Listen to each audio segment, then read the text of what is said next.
Columbus NSC fondsløsning.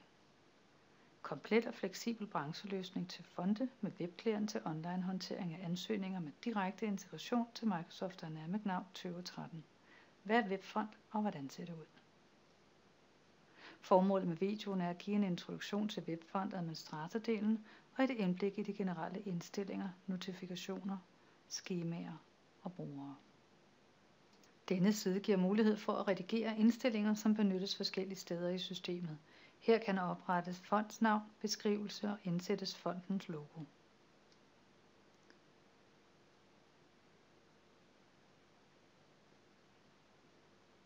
Under webindstillinger kan opsættes beskrivende tekster om fonden, f.eks. forklaring for fondens formål og hvem der har mulighed for at ansøge.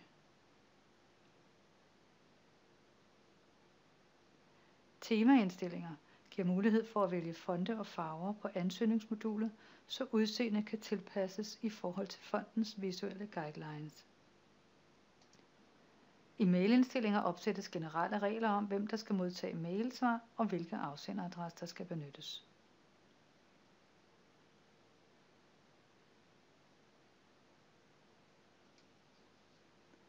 Notifikationer.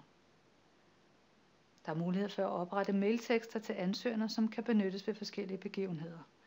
Der kan indsættes koder til at flette ansøgere og ansøgningsdata ind i mails, således at de kan personaliseres til den enkelte ansøger. Der er mulighed for at sende mail i forbindelse med en ansøgning er indsendt, eller f.eks. når den bliver opdateret. Skemaer. Under skemaer kan oprettes og vedligeholdes de skemaer, fonden ønsker, der skal kunne anvendes.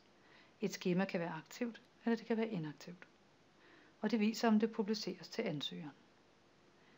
I skemaindstillingerne kan oprettes de tekster, der skal gælde generelt for ansøgningsskemaet. Når man ønsker at oprette eller redigere skemafelter, ses, at skemaerne består af en række selvvalgte faneblade og felter. Der findes forskellige felttyper, der kan indeholde tal, bogstaver, valgfelter, afkrydsningsfelter, igen med selvvalgt mulighed for at angive, om de enkelte felter er påkrævet og hvilket tekst feltet skal beskrives med. Der er mulighed for at oprette kriterier i Dynamics Now 2013, som kan indsættes som valgmuligheder i webfonden på de enkelte skemaer. Under udarbejdelsen af skemaerne har man mulighed for at se resultatet af de opsætninger, man har foretaget sig ved at vælge Preview.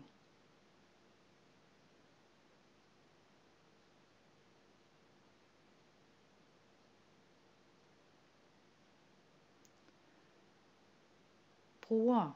Her ses de ansøgere, der er oprettet i systemet. Administratorer i webfond har mulighed for at gøre ansøgerne inaktive.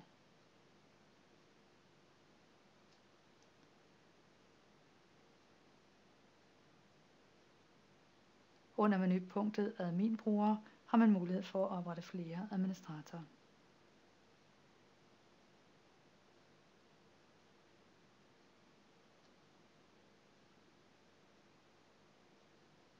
Det var, hvad vi har valgt at vise om webfond administratordelen.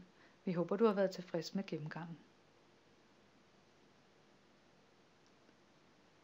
Hvis du ønsker at vide mere, er du velkommen til at se efterfølgende videoer, der introducerer dig til de enkelte områder, eller kontakter os på 70 20 50 00.